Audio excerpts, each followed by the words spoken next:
Sir నా జీవితంలో ఒంటరితనంలో, పోరాట పరిస్థితుల్లో, చేతకని పరిస్థితుల్లో తోడున్నవారే. అలాంటి పరిస్థితుల్లో I had to encourage my self.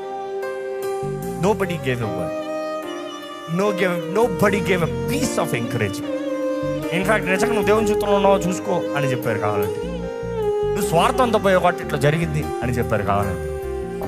But then I had to encourage myself. ఇది దేవుడు. నువ్వు నమ్మిన దేవుడు చేతకాని దేవుడు కాదు.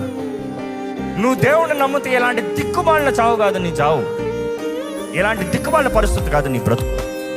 ఇదిగో దేవుడిని నమ్ములే, దేవుడు చేస్తాడు లే, దేవుడు శక్తినిస్తాడు లే.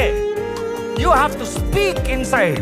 జీవితం సమయం కాలిపోతుంది, కాలం గతించిపోతుంది, నీ క్యాండిల్ అడిగిపోతాను ముందే. నీ వెలుగు నువ్వు కొంచెం ఎంత కాకనా కొండపైన పట్టణంలాగా ఉండు. Anyways you are burning.